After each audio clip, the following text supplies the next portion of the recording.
غزوہ موتا 8 ہجری میں موتا کے مقام پر پیش آیا۔ اس کا پس منظر یہ تھا کہ نبی کریم صلی اللہ علیہ وآلہ وسلم نے دعوت حق کی غرض سے حضرت حارث بن عمیر رضی اللہ تعالی عنہ کو اپنا خط مبارک دے کر غسان کے حاکم شرابیل کی طرف روانہ کیا۔ شرابیل بن عمرو نے سفارتی آداب کی پرواہ کیے بغیر انہیں شہید کر دیا۔ جب یہ المناک خبر مدینہ منورہ نبی کریم صلی اللہ علیہ وآلہ وسلم کو پہنچی تو آپ صلی اللہ علیہ وآلہ وسلم نے اس سرکش حاکم کی سرکوبی کے لیے ایک لشکر موتا کی طرف روانہ فرمایا۔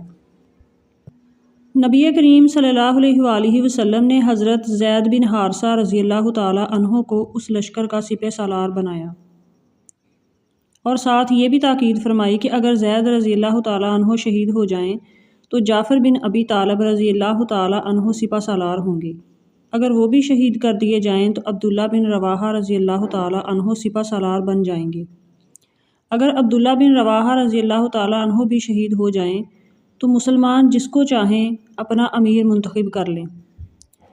حضرت زید بن حارثہ رضی اللہ تعالی عنہ 3000 کا لشکر لے کر موتا کی طرف روانہ ہو گئے۔ مسلمان شام کی سرزمین میں پہنچ کر موتا کے مقام پر خیمہ زن ہو گئے۔ دوسری طرف کیسر روم بھی 1,00,000 فوجیوں پر مشتمل ایک بہت بڑی فوج لے کر بلقا کے علاقے میں پہنچ گیا، جہاں پر عرب عیسائی قبائل بھی 1,00,000 کا لشکر لے کر رومیوں کے ساتھ شریک ہو گئے۔ مسلمانوں کے لیے یہ بہت بڑی آزمائش کی گھڑی تھی، مگر حضرت عبداللہ بن رواحہ کے پرجوش خطاب نے مسلمانوں میں ایک نئی روح پھونک دی اور ان کے حوصلے اتنے بلند ہو گئے کہ تھوڑی تعداد ہونے کے باوجود وہ رومیوں کے خلاف بے خوف و خطر میدان جنگ میں کود پڑے۔ حضرت زید بن حارثہ رضی اللہ تعالی عنہ اسلامی پرچم تھام کر مسلمانوں کی قیادت کرتے رہے اور خوب جوش و خروش کے ساتھ دشمنان اسلام کے ساتھ جہاد کرتے ہوئے شہید ہو گئے۔ حضرت زید بن حارثہ رضی اللہ تعالی عنہ کی شہادت کے بعد اسلامی پرچم حضرت جعفر بن ابی طالب رضی اللہ تعالی عنہ نے تھام لیا اور اپنی جنگی صلاحیتوں کے جوہر دکھانے لگے۔ میدان جنگ میں اچانک دشمن کے وار سے آپ کا ایک ہاتھ کٹ گیا۔ آپ رضی اللہ تعالی عنہ نے پرچم دوسرے ہاتھ میں تھام لیا اور اسلامی پرچم کا دفاع کرتے ہوئے شہید ہو گئے۔ اس معرکے میں آپ رضی اللہ تعالی عنہ کے جسم پر 90 کے قریب زخم آئے۔ آپ رضی اللہ تعالی عنہ کے بعد اسلامی پرچم نبی اکرم صلی اللہ علیہ وآلہ وسلم کے حکم کے مطابق حضرت عبداللہ بن رواحہ رضی اللہ تعالی عنہ نے سنبھالا۔ آپ رضی اللہ تعالی عنہ مسلمانوں کے حوصلے بلند کرنے کے لیے اشعار کہتے اور ساتھ ساتھ دشمنوں پر کاری وار بھی کرتے۔ آپ رضی اللہ تعالی عنہ کی شہادت کے بعد مسلمانوں نے متفقہ طور پر حضرت خالد بن ولید رضی اللہ تعالی عنہ کو اپنا امیر بنا لیا۔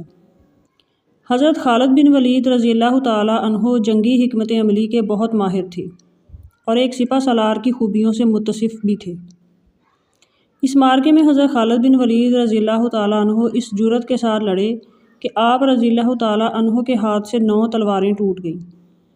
آپ رضی اللہ تعالی عنہ نے عسکری حکمت عملی کے تحت لشکر کو دوبارہ ترتیب دیا اور مجاہدین کی جگہیں تبدیل کر دیں، یعنی دائیں طرف لڑنے والے مجاہدین کو بائیں طرف کھڑا کر دیا اور بائیں طرف والوں کو دائیں طرف منتقل کر دیا۔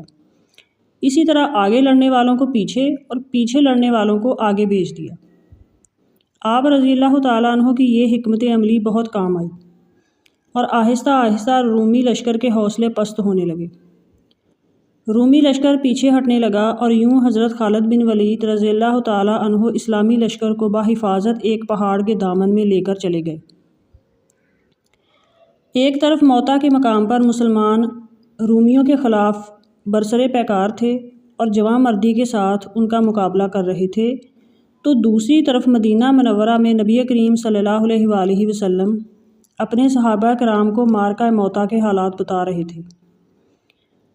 حضرت انس بن مالک رضی اللہ تعالیٰ عنہ فرماتے ہیں کہ فتح کی خبر آنے سے قبل نبی کریم کو بذریعہ وحی اللہ تعالیٰ نے خبر دے دی تھی۔ آپ صلی اللہ علیہ وآلہ وسلم نے ارشاد فرمایا، زید نے پرچم کو پکڑا اور وہ شہید ہو گئے، پھر اسے جعفر نے لے لیا، وہ بھی شہید ہو گئے، پھر اسے ابن رواحہ نے تھام لیا اور وہ بھی شہید ہو گئے۔ یہ بیان کرتے ہوئے آپ صلی اللہ علیہ وآلہ وسلم کی آنکھیں اشکبار ہو گئیں۔ اب پرچم کو اللہ تعالیٰ کی تلواروں میں سے ایک تلوار نے تھام لیا ہے، حتیٰ کہ اللہ تعالیٰ نے مسلمانوں کو فتح اور نصرت سے سرفراز فرما دیا ہے۔ اس معرکہ میں 12 مسلمان شہید ہوئے۔ حضرت خالد بن ولید رضی اللہ تعالیٰ عنہ جب اسلامی لشکر کے ہمراہ بحفاظت مدینہ منورہ پہنچے تو ان کا شاندار استقبال کیا گیا۔ معرکہ موتا نے مسلمانوں کی ساکھ میں بہت اضافہ کیا۔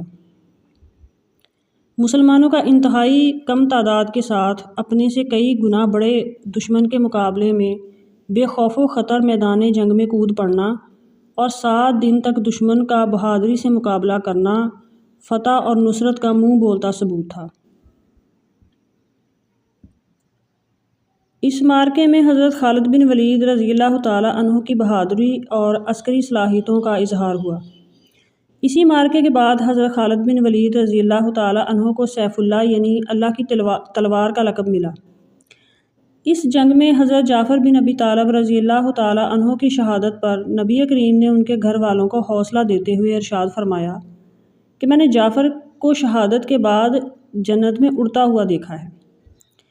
اس کے بعد انہیں جعفر طیار کہا جانے لگا۔ یعنی اس جنگ میں حضرت جعفر طیار کے دونوں بازو کٹ جانے کی وجہ سے اللہ تعالیٰ نے انہیں جنت میں 2 پر عطا فرما دیے تھے۔ معرکہ موتا کے نتائج میں سب سے اہم بات یہ ہے کہ رومیوں کا رعب اور دبدبہ جاتا رہا، کیونکہ مسلمان ہی وہ پہلی طاقت تھے جنہوں نے رومیوں کو للکارا۔ اس طرح شام اور ارد گرد کے علاقوں میں اسلام کی عسکری دھاک بیٹھ گئی، اور یہی معرکہ بعد میں غزوہ تبوک کی وجہ بھی بنا۔